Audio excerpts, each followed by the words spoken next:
cafeteria anymore. So that's not an option. Some districts went to just serving vegetables and fruit as an alternative lunch. There appeared to be some stigma for students who got a lunch of just breakfast, of just vegetables and fruit. And so that didn't go over very well. Same thing with a cheese sandwich. That didn't go over very well because, again, there's a certain stigma to a child not being able to go up and get the same lunch everybody else gets. On top of that, when you do the math, each of those things cost money, and that money has to come from somewhere. So even having an alternative lunch, somebody's got to pay for the alternative lunch. I know one of the suggestions was instead of taking a child's meal tray and throwing it away, just let the child eat because you got to pay for lunch anyway. And there's some logic in that. But again, if you set a cap, there's got to be a cap, and somebody's got to pay for it. That's the ultimate that it comes down to. So we were going back into our meeting last week with my original request was going to be to take the $10 cap out of the board policy and allow the policy to say that the superintendent's allowed to set a cap, which would then go into the regulation. With it in the regulation, if there was a financial reason for us to increase or decrease the cap, then I would have the ability as the superintendent to do that without having to go back and take a board vote in order to do it. That was where we were getting to in the days leading up to the board meeting last week. During that process, again, let me go back to the spring of the school year. We had been researching using a federal program that sort of evolved during the pandemic to be able to pay for some student lunches. And those lunches are actually factored on a student's ability to pay with the number of free and reduced lunches and the number of students that qualify under a category that is known as Identified Student Percentage, or ISP. I'll try to stay away from all the abbreviations, but Raleigh loves abbreviations. There are various categories that qualify a student under ISP, not just free and reduced. So I don't want to just get this down to free and reduced and everybody else. It's not. Foster students, migrant students, runaways, homeless, Head Start, Even Start, applicants that are filled out by the administration. There's lots of ways to qualify. In researching the CEP program, we felt like that based on the percentages of students that would qualify, that we had at least 2 schools that we could qualify under that school program, and potentially a third. The 2 schools that we felt like were qualified were Hatteras Elementary and Hatteras Secondary. We've already had a school under that program, the alternative school, or the Dare Learning Academy, has been under that program for a while. Their yearly cost to us, based on last year, is $270. So we can cover that. To roll Cape Hatteras Elementary into the program was going to cost us $7,600. And we felt being we were going to roll Cape Hatteras Elementary into the program, if Cape Hatteras Secondary was closed, we'd be able to do that as well. And they were going to cost us $22,000. So all total, we're still under $30,000 with the Dare Learning Academy, Cape Hatteras Elementary, and Cape Hatteras Secondary. Now, you can combine schools to reduce your percentages and increase their eligibility in this program. Really, the outlier in the program is Kitty Hawk Elementary. Even though they're potentially eligible, they're at the high end of the eligibility, which would mean we would pick up more of that cost. The other school, the next school in line that we felt that was eligible was First Flight Elementary, but that would have doubled that $30,000 cost to almost $60,000. We had looked at Manio Elementary at one point, but the problem that we saw at Manio Elementary, the cost there being $46,000 as well, was that kids would go to Manio Elementary and not be charged for lunch. But then if a family had a student in Manual Elementary and Manual Middle School, the Manual Middle School student would be charged, and the Manual High School student would be charged. So we're actually creating more confusion for families about, well, my kid goes here and gets it free, why don't they get it free there? So we made the decision just to stay with the Cape Hatteras schools and the Dare Learning Academy. Again, after rolling those in the spring, we started researching the CEP program. And initially, that was really the only program that we saw as an available program to use. But during our process of researching CEP, in our discussions with NCDPI and Raleigh, they proposed another program called Universal Meals. Universal Meals is a program that's used by districts that do not necessarily benefit from the CEP program, in that you have to pay more local costs. With CEP, the more kids you feed, the less money it costs you locally. So if you get to 100% of your lunches, then the cost to you is practically nothing. But having been through the pandemic, I know when we were providing lunches in a neighboring county, free, driving them out and giving them to people, we still weren't feeding 100% of the people. So the idea that we were going to ultimately reach 100% of the people was pretty shy. But it was a factor that we considered. With the Universal Meals program, the students that would qualify under the ISP categories that I told you a while ago, as well as our free and reduced lunch students, could get us to a figure where basically those would be covered by federal funds, or by state funds, and then we would cover any funds locally that for the kids that didn't qualify for the program, that didn't fit any of those categories. The good thing about the program is, from all the information that we've been able to garner, everyone that's going into this program has seen their meal numbers, the number of kids who are eating, go up. And the more kids in those categories that go up, free and reduced, the more federal money you get, the less local money you have to pay. So actually, an increase in meals in those categories would actually reduce the cost to us locally, which to us made a lot of sense. And I really tried to simplify that. School nutrition is different from, school nutrition is different from school budgeting. It's its own little animal, and I know Rashad can speak on this. Am I covering this? Okay. You did say state funds, but it's federal or local. There's no state. That's right, federal or local. Yeah. So in looking at all of that, we came up, and what I said at the board meeting the other night, I see us as having 4 options.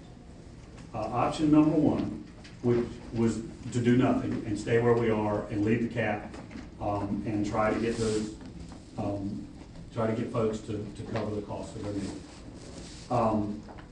Option 2 is to just charge, let kids charge when they go over the cap and cover the cost at the end of the year of whatever meal debt, basically what we've been doing. My only one, the first one is an option that I don't think is an option. I don't want kids denied food in school. We know educationally that a hungry child is not going to learn in school. And so I don't see where anybody benefits from that. To continue to cover the unpaid meal debt, at that point, what is the motivation for anybody to pay for student meals if everybody knows at the end of the school year it's going to be covered by somebody? And again, somebody's got to pay for this. So if we just say, okay, we'll just cover whatever debt there is at the end of the year, okay, Katie borrow the door. I can't tell you what that number is going to be. Skip the third option. The fourth option is CEP, which I'd say the majority of our schools would not qualify on a financial level that would make it beneficial. So I see it as doing nothing on one end of the spectrum, CEP on the other end of the spectrum, but in the middle of there is universal meals. And I see universal meals as being the best option to be able to offer every child a free breakfast, or a no-cost breakfast and no-cost lunch to them each day.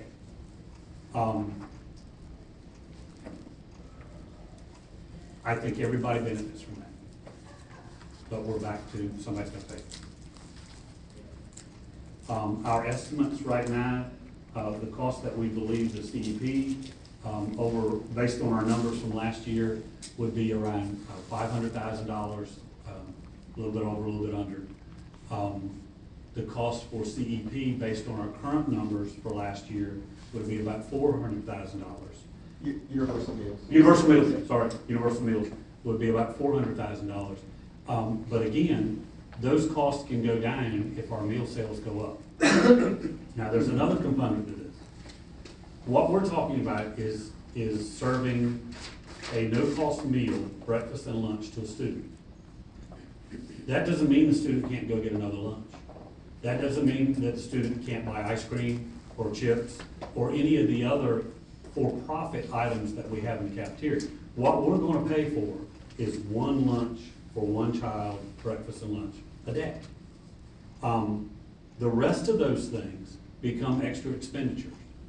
And based on the information that I've gotten from talking to other superintendents, their numbers in their cafeterias for those went up. As well as the numbers in their cafeterias for kids eating in the cafeteria went up. They attribute that to multiple things. One of those being, for example, if you look at the percentage of free and reduced students in Dare County schools who eat lunch, that number is shockingly low. 50% is high in that. So half of the kids that can eat free or reduced right now, which is essentially free, right now paid for by someone else, is about is one out of two. Some of my superintendent colleagues have shared with me that they believe that students don't eat because they don't want the stigma of going up there and getting a free lunch.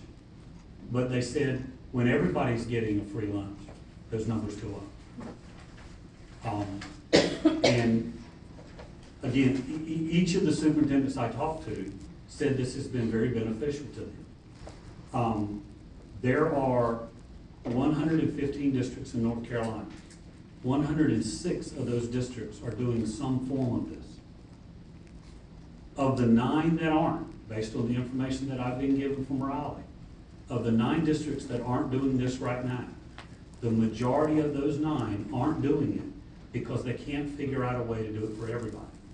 And instead of doing it for one school in their district or 2 schools in their district, they would prefer to do it for all of them or none of them. And when you say they're doing this, you mean universal? Right? Universal or CEP. Right. Some of them are going to be more qualified for CEP. And that's something that's been kicked around a lot. When you're looking at CEP numbers, the higher percentage of free and reduced that the federal government pays for your district, the less the district has to pay for CEP.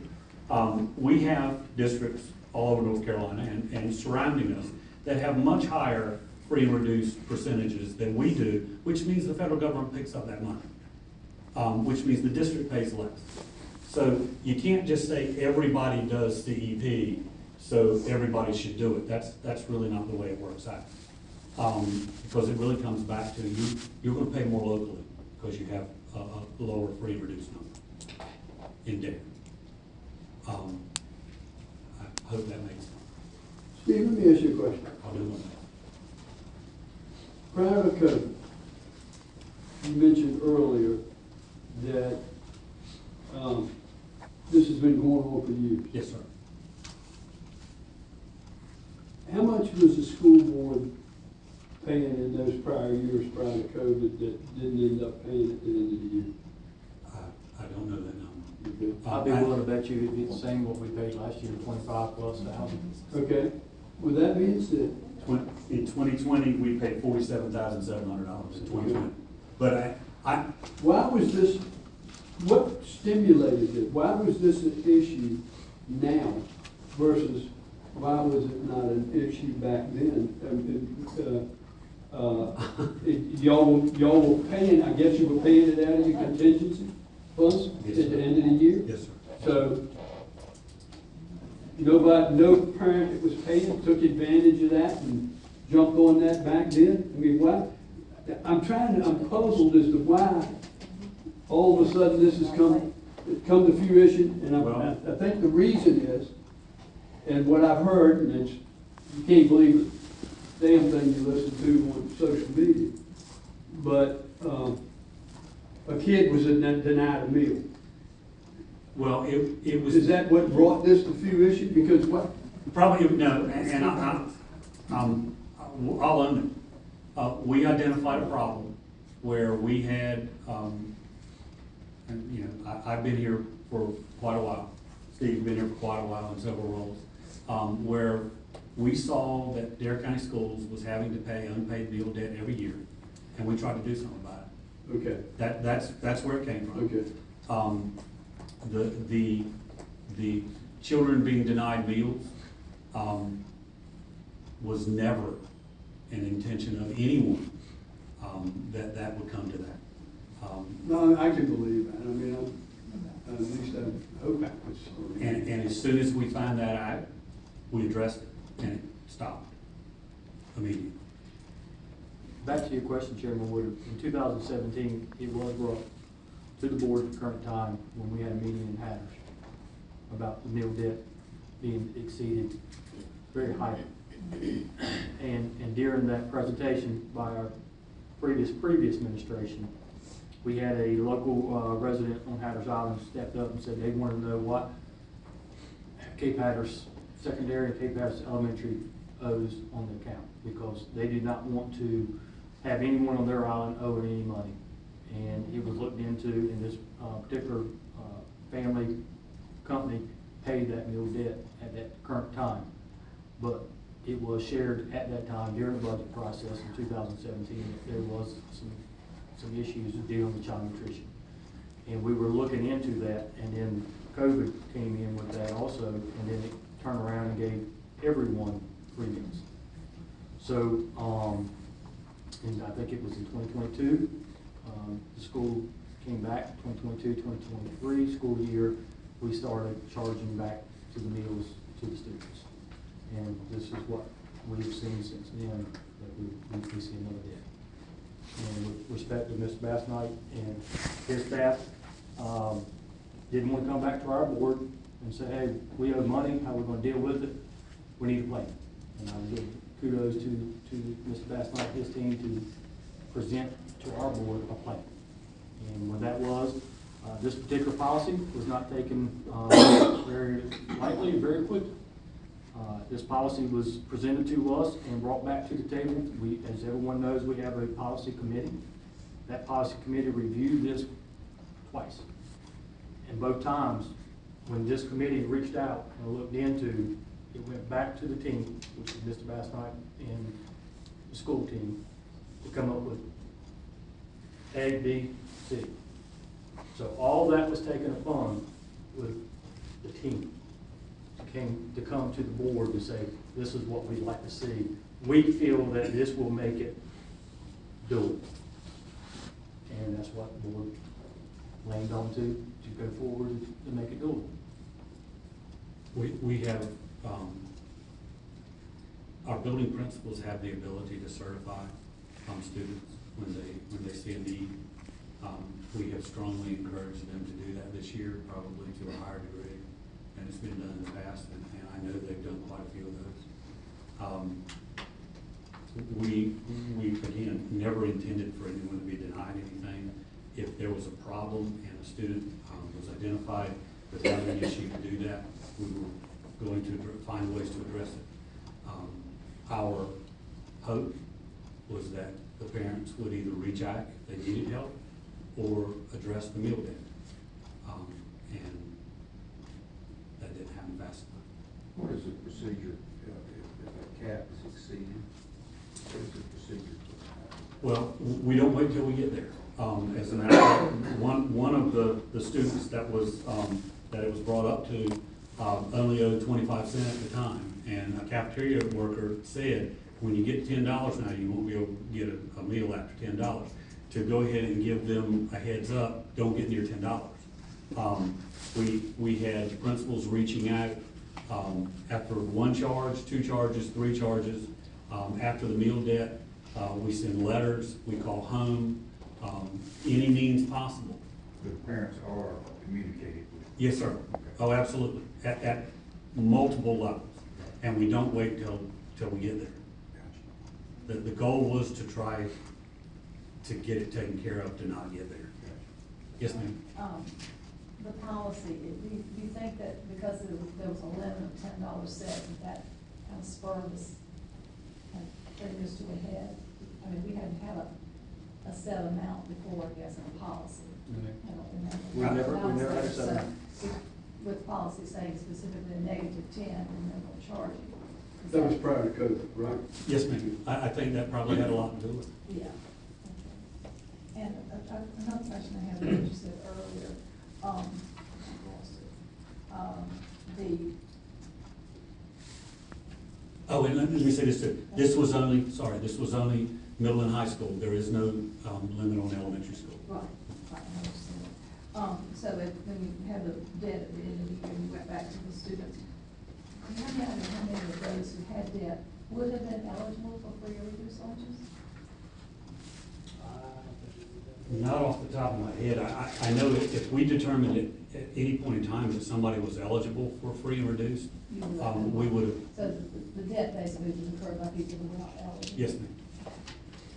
Which doesn't necessarily mean they were, millionaires. They just Oh, sure, right, wouldn't, yeah, wouldn't Good, meet. yeah. Okay. And as of the meeting, last month, I think we were at $2,000 in overdue debt, already. Steve, what is the response when the parent has been called, talked to, sent letters, whatever? And just in general, what type of response do you normally get from them? Is there any percentage that gets caught up, wasn't aware that it was in that kind of shape, so I'm sorry? Sometimes it ultimately trails off to you don't get a response. They don't answer the phone, they don't reply to the emails. It just, life goes on. We did have one parent that came in last week and said that they had seen the things on social media and wanted to pay their meal debt for last year. They had two students, and they came in and paid almost $200. But we had students in the hundreds of dollars in charges, and that's normal. Mr. Oberman, if I may, Ms. Black has experience as an elementary school teacher, principal. If you could, just give us a little bit about the day-to-day routine when you were principal handling it. Well, a couple of things. First of all, Miss Lulu was my cafeteria manager, so she did a lot of that for me because she was amazing. But she actually spent hours reaching out to people to either pay their bills or find somebody else that would pay them, or Lulu would pay herself. So that's just an aside. But what happened, typically, when you call folks, and if they would answer the phone, which really is a pretty major issue, and could discern that there's a financial issue, they would tell you, oh, my husband just lost his job, and we're about to turn our lights off, we just can't do it right now. And you can encourage them to fill out the application, but they typically are not in a place that they want to do anything. And then we as principals could directly certify in that situation. So typically when we got to the end of the year, the folks that were left were the ones that realized that, my kid's gonna eat whether I pay or not. And I don't mean to be, it's just the way it was, and you don't judge people where they are in their life, but I mean, it was typically folks, they weren't saying, I don't have the money. It says, well, I'll try to come by there, I'll try to do something, or they just don't answer the phone. But it was a weekly task that took hours to reach out to the adult collector, which is not really, and that happened in every school. Your time could be better spent doing other things. I want to make one thing. Yes, sir. Right now. questions that are being asked here, there's not a person sitting at this table right here that wants to see a kid not get I along. agree I'll wholeheartedly. tell you that, I want that to be real, Wholeheartedly. I mean, yeah, absolutely. The questions are just to understand. Yes, sir. Yes, sir. Steve, you mentioned the spreadsheet by the end of the year. I'd have 3 full pages of folks that were in debt anywhere from, a few dollars to several $100 at once. And the idea, if I can, the cap was that by the time it got so far out of hand, folks just couldn't get ahead of it, and it just got out. So we thought if we set a cap, we could manage that, they could pay it off, they could get what they need to be, we could reach out early and try to help. We saw what happened with the cap, but that was the idea. And he was an elementary school principal where we currently didn't have a cap. So that was when we put the cap, we were thinking that it would either ease the elementary school cost. So Steve, what was your recommendation? It sounds like the universal meals is the option that makes the most sense in our situation. I think that fits our needs better than any of the other options. Now, I'll say this, I think we leave Cape Hatteras on the CEP plan, because I think that it's better tailored to where they are. But to do the rest of the district, I think the the Universal Meals plan is the one that would fit where we are in Dare County currently. Harris can stay on the CEP Yes, ma'am. plan for years, and it's not just a pilot. No, ma'am. And there's no, here, you may have to retrace some things. I'll try. No, Sometimes folks talk fast and I'm with regard to Hatteras on CEP and the rest of the system on Universal, Hatteras is not going to look at the northern schools, if you will, and say, well, they're on the Universal system, it's a better system than what we're on.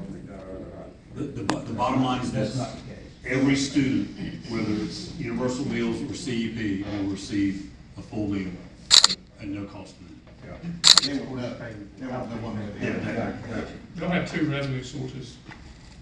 If we pay us and then CEP dollars that go in the meal fund, and the kid doesn't know which program. And also, Mr. Irvin, back to, we have Deer Run Academy, it's part of the CEP too, so that's a northern school along with But you understand? Yes, sir, I do. So in Universal, are you gonna have those at the same situation, not go back? It won't cause any It problem. won't cause a problem. And We have seen, how do we know? That's what kind if they don't eat, it doesn't, there's no meal cost for So anybody. that's where you're talking to 400,000 or 500,000. Yes, sir, full. But we believe that number may be a little high based on our number of meals going on. And is the BOE prepared to pay that for? No, sir. We approved, this past Monday to do it for 1 month out of our contingency plan funds. And that was 46. About roughly $46,000. I got a couple comments, if I may. Sure. Whether this happened or not, one student not getting fed started all this on Facebook.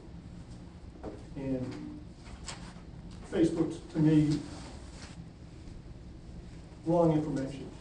That's the worst thing that Worst comes thing out ever. like that. Absolutely. As far as Anybody can take one thing and blow it out of proportion, they don't know if it's true or false. Right.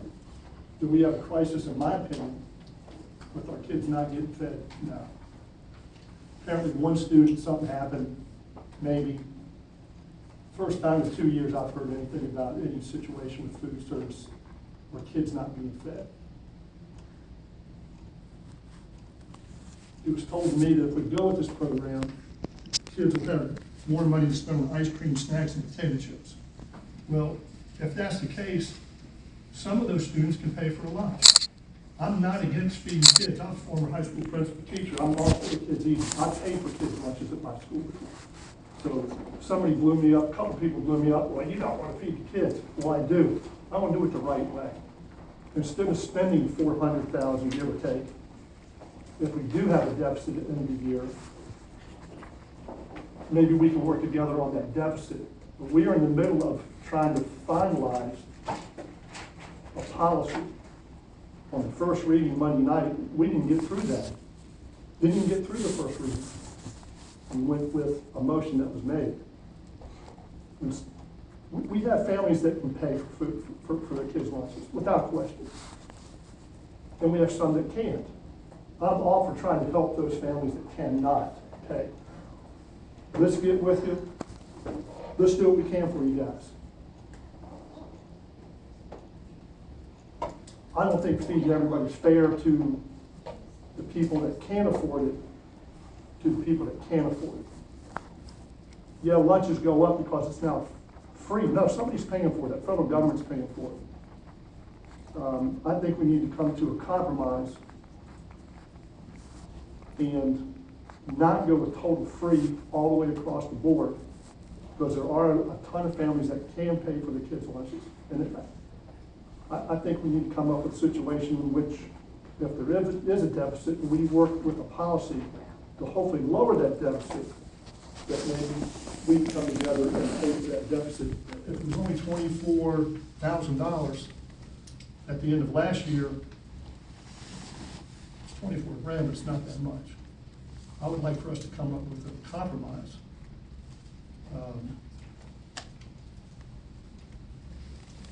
So here's my thought on that. If you tell everybody that we're gonna pay the overages at the end of the school year, you're gonna have more people take advantage of it.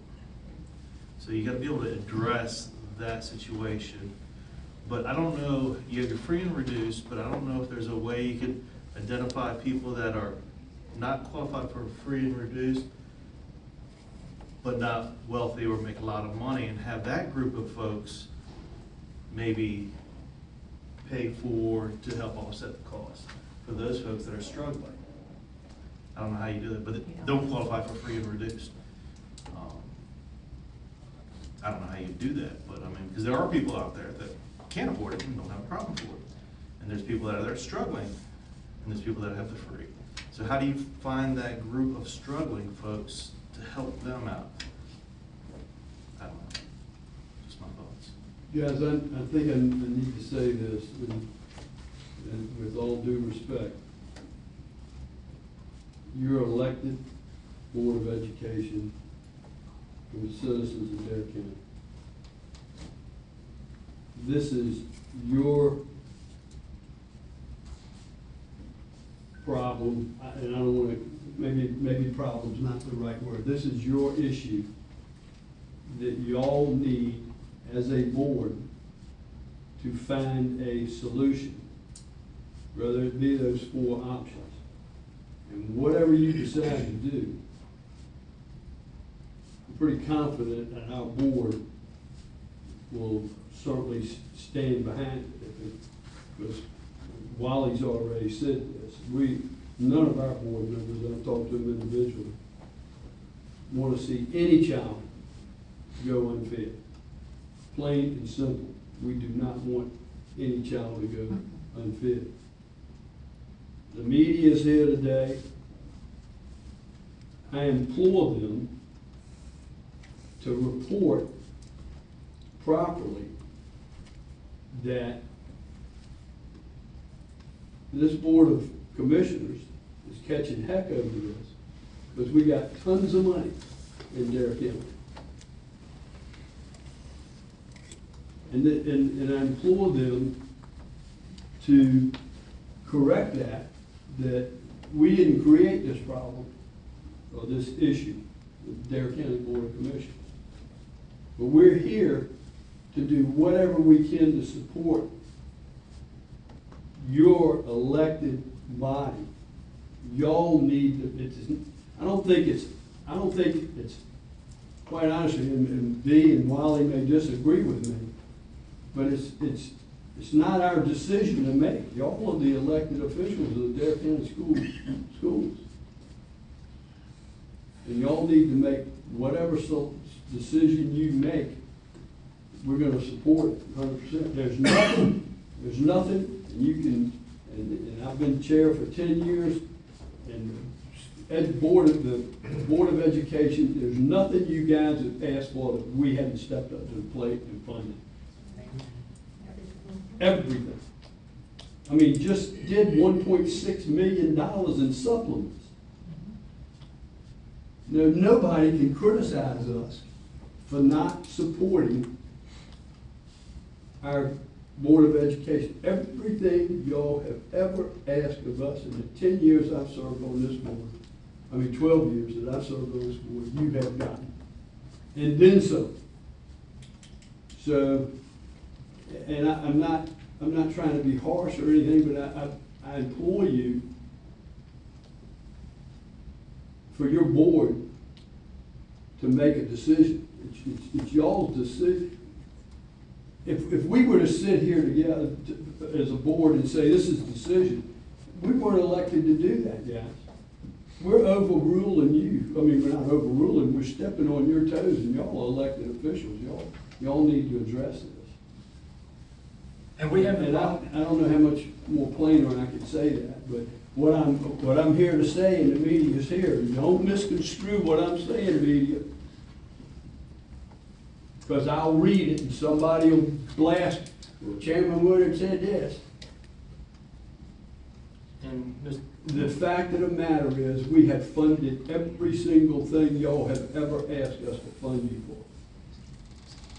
so our process normally is, if you all have a need, whether it's loan remediation or teacher supplements or capital projects, whatever, you, as your board, meet, you all vote, you all decide, here's what our priority is.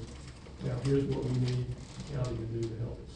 And if you all do that and come to us with one of these policies, then the board will direct us to figure out how to help you and make you do that. So, kind of waiting, all right, where do you want to go? Thank you, sir, very much.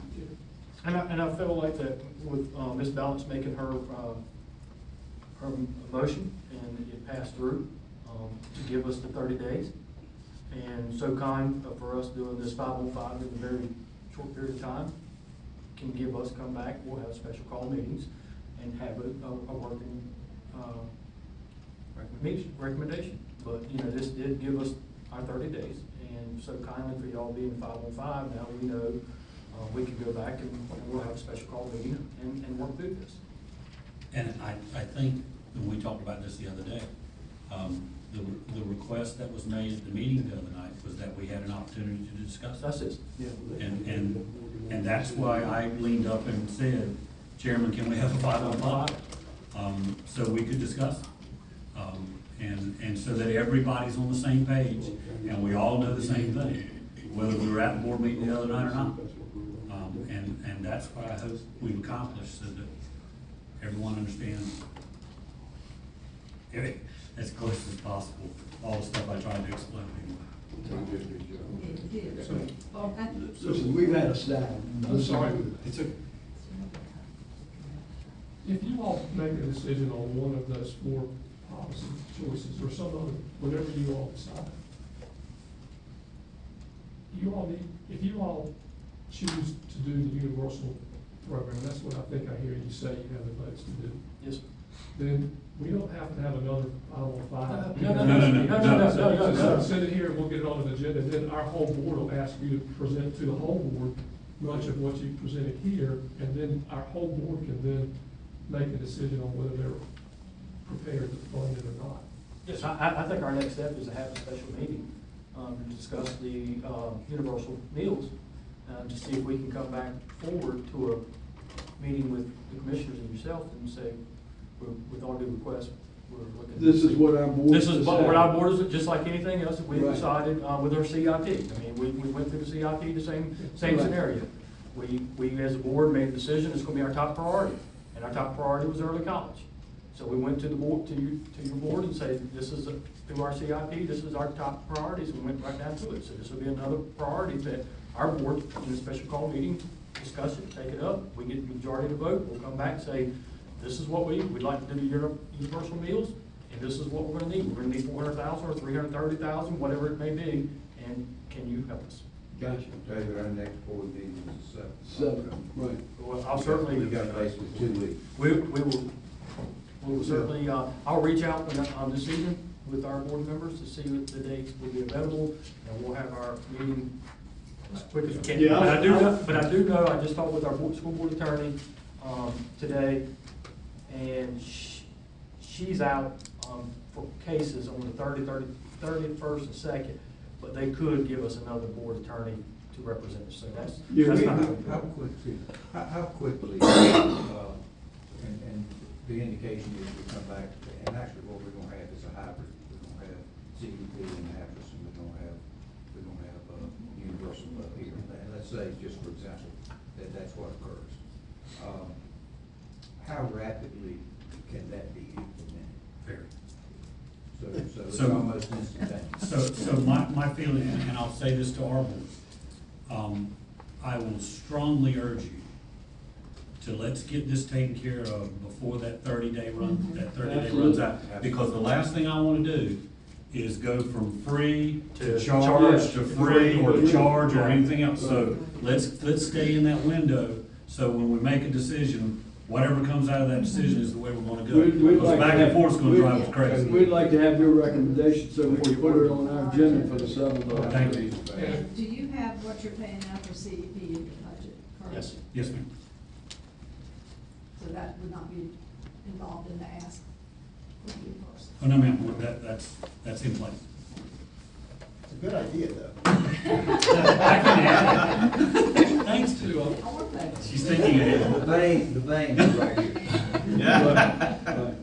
We need something from you roughly the Tuesday before our meeting on Monday. Tuesday. In our agenda packet, so we can get it out. Yeah. Otherwise, So we get our agenda it's not gonna on be advertised and that. So you need them by next Tuesday. Whatever day. I mean, if we had to go to Wednesday, we could, but if you start talking about. Do we have time to Three days before the ballot? Some 48 hours. It Yeah, won't- we have 48 it won't get on our, I can't get anything on our agenda that gets published. 24 hours. The only other way the only 24. other. I thought it was 24 hours notice. No, it's 48. 48. Special. Okay. Emergency's 24. Yeah, true. If you, I mean, we'll work, if you can't meet that deadline, which I'm hoping you can, True. I have no problem calling another meeting with our board. I think, give me, Yeah, let's- give me. Well, let me do this. We can put maybe I can get the chairman to put a placeholder. What I'm concerned about is the public needs to know we're taking this up at the meeting, and it needs to go out in the agenda package. So we can put a placeholder in the agenda package, even if we don't have all the backup. I think I to go in can, the package. I really feel comfortable when I get back this afternoon and call each board member. I think we can pull something out for the 23rd. A meeting for us. Well, again, worst case, we gotta have something for you that week, and you can, if you can't make that Tuesday deadline, then just tell me, and I'll put a placeholder in the materials that we send out, so everybody knows we're considering it, and then we'll talk about it on that Monday. I'll let you know soon. Okay, great. Anything else for the good of the group? Did we approve these minutes? No, we didn't. Yeah, take a minute to look over those minutes and we'll approve.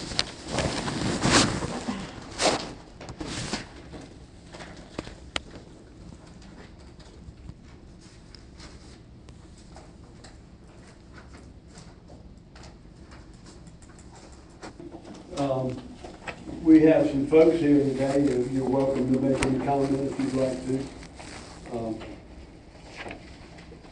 Aida, I can start with you. No comment. Okay. I'll pass. Okay. I'm good, thank you.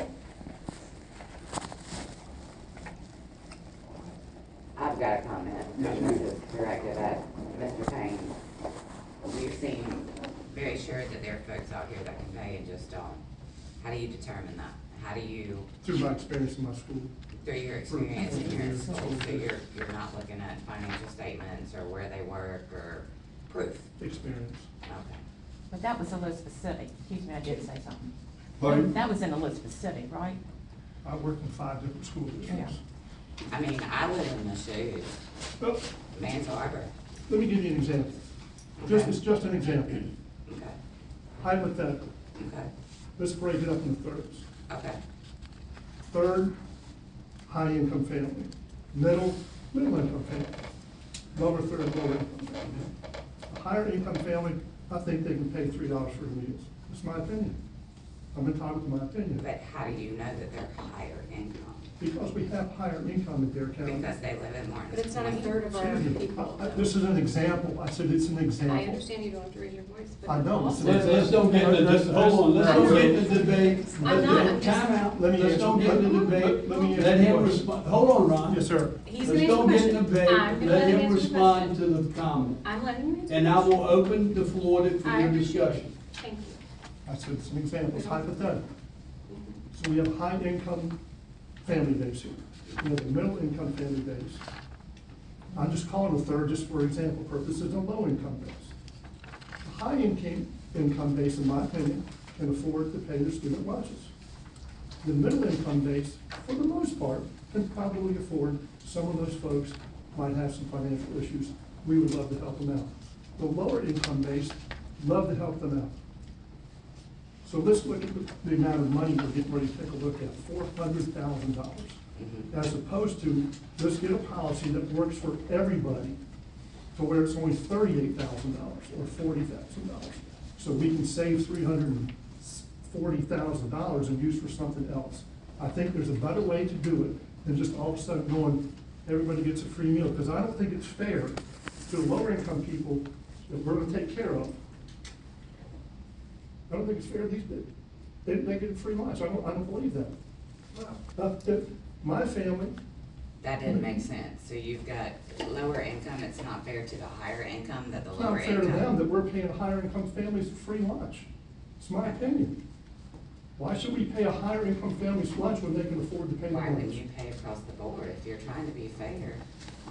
I mean, that's just, I get it. So what is your class of median income in Dare County?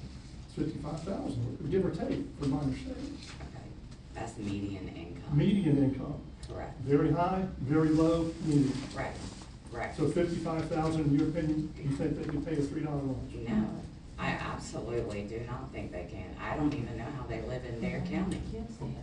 I mean, I just think there's a better way to do this. that is my Well, opinion. Ron, that's not an opinion. I mean, I. Hold well, on a no, minute. No, because No, I've raised. hold on a minute, I'm in charge of this meeting, and I will let you speak in plenty of time, Brianne. I'm letting him finish, and I'll call on you individually. That is how the democratic process works, okay? Not just interrupting.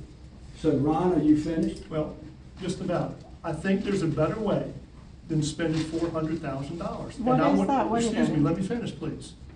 I would like to sit down with our board and try to figure that out. If it comes out to be that, great. But let's discuss it. We haven't even had a chance to discuss this yet. It came up for a vote on Monday, and we haven't had a chance to really sit down as a board and discuss it. We need to discuss it as a board. We haven't had a chance yet. We had a first reading of a policy on Monday. We didn't even get to it. Bless you. Didn't even get a chance to get to our first reading. So I want to look at our first reading, Thank you. try to put something together for a second Thank reading, you. and then have our board vote on it. That's the way this works. We just don't come in and automatically go, boom, this is what we're going to do. I think that's the wrong way to go about doing business. It's just my opinion. 11 people have called me and talked to me. 9 of those says, y'all are crazy for spending $400,000. 2 said, please spend $400,000. Those are the 11 people that came to me. So I have to listen to that. And I was voted into office. I'm gonna listen. I'm gonna make the best decision possible. I gave you a hypothetical example. It's not a real example, it's hypothetical. If our population can't afford it, let's go find them and help them. Put that in the media, please. Let's go find them and help them. In that middle part, if there's some that can't, let's go find them and help them. But there are plenty of families that can't afford a $3 meal, in my opinion. I don't see why we have to spend $400,000 when all we can do possibly is come up with maybe a deficit of $38,000. It's good fiscal management. But we have to have a chance to discuss it, and this board has not had a chance to discuss it yet. Okay, And I so, want to discuss it as a board. so I'm clear, you're saying this is a new problem in the school system, and it's something that hasn't had an opportunity to be addressed yet? I think Because you're I've almost- been here for 12 years, and the money being not paid at the end of the year has been a problem for those 12 years. In almost 2 years I've been on this board, come this December, the first time I've heard about it, and some of our other board members, was Friday 2 weeks ago. Then I think you're ill-informed. Well, my phone number is on the website. I'm getting phone calls. People feel free to call me. Instead of calling the commissioners who have nothing to do with this, call us. I agree with Chairman Woodard. They shouldn't have gotten the phone calls. We should have gotten the phone calls. I can count the number of phone calls in those 2 years I've been on the board. 3. Call us. It's our problem. It's our issue. But you have to give us a chance to work through an issue, not make a knee-jerk reaction and go, this is what we're gonna do. And Facebook started all this stuff. One person, just like in early college, and people laugh about that, but yeah, Facebook causes more problems than anything because they don't have all the answers or any of the answers, in my opinion. Come talk to us. We want to talk to you guys. But in almost 2 years, I've gotten 3 phone calls. They got more in 1 day than we got. How many times throughout the year do you go over the budget? We talk budget a lot. Okay. So in 2 years, that's 6 times. Excuse me, go ahead. Go ahead, Fred. So in 2 years, 6 times you've gone over the budget. And the lunches that aren't paid are in that budget. It is not, it is over, but it's not what is the deficit. No, this is a cap across the middle total. In the cafeteria, you have to zero it out. They cannot hold a budget. Is that correct, Rashad? That's correct. Yeah, they cannot have a zero, so we paid that. But I'd rather pay $38,000 and maybe some help possibly with the commissioners. What they've done for us is amazing.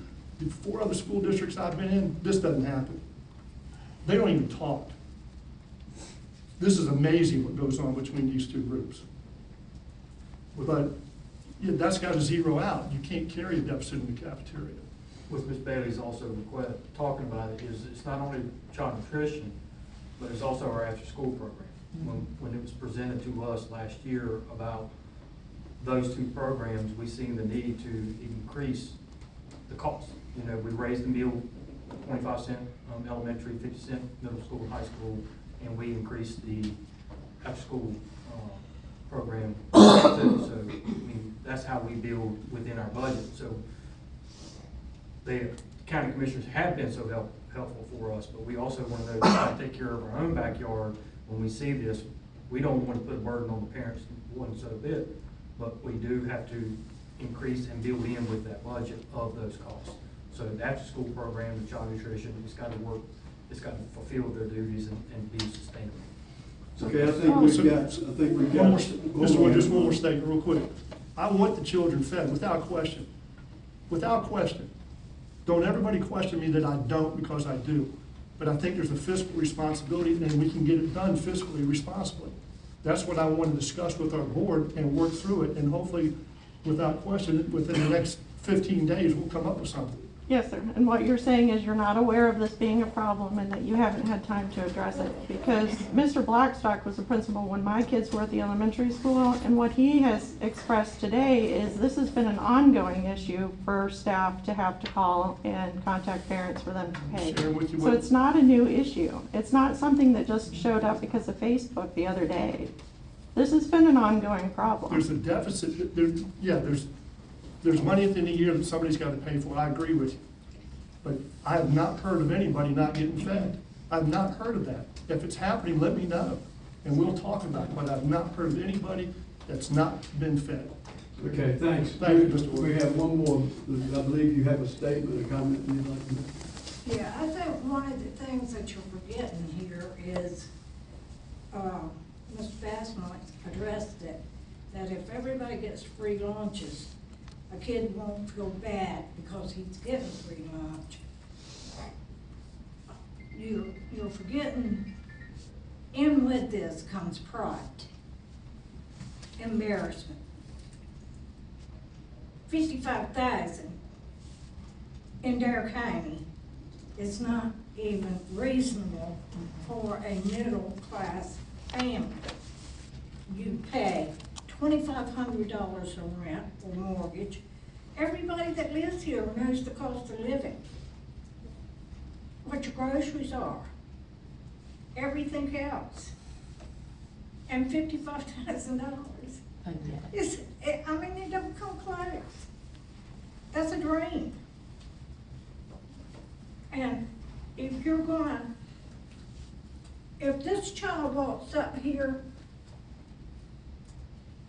and this one then behind him is saying, hi, you're poor. You have to get a free lunch. I'm rich. I can buy my lunch. And I can buy me some ice cream. And I can buy me some potato chips. What do you think this kid's gonna feel like? Huh? What if it was your grandchild standing there? What do you think your grandchild would feel like? I can tell you what he would feel like. He'd be embarrassed, humiliated, hurt. And you know what he'd think about this rich kid that's standing there? He's a bully. He's a jerk. And that kid may be the nicest kid on the block. But this kid standing over here is not gonna think that. I grew up in High County. I grew up poor. But I didn't know I was poor because we didn't have all this stigma and everything in there that we have here. It's still not there. But it is here, and it's a fact of life. And you can stick your heads in the sand and not deal with it, but it's not going anywhere. When you stand up, it's still going to be there. It's still going to be facing you. So I think you need to look at the whole picture and not just that this kid can afford it and this kid can't. And that's what you're doing. We're trying to classify our children. These are children. And you're trying to make them fit in a mold. And that's not right. That is not right by any means. It just isn't. We as human beings, adults, parents, grandchildren, fathers, mothers, sisters, brothers. It's not right. It's not right to try to classify our children. And that if that's what we truly, it breaks my heart to know that this is what Dare County is. Well, I'm hoping certainly that's not the case, but I'm optimistic that you guys will have some very serious conversation and come back to us with a recommendation so that we can certainly support you folks. Thank you. Is there a motion anybody else have anything they'd like to say? First of all, I'll make a motion, we approve the minutes from last meeting. Okay, is there a second? Second by Ron Bailey. This is a favor of the motion, signify by saying aye. Aye. Opposed, like sign. Okay, motion carries unanimous. That completes our meeting. Thank you all very much. Thank you.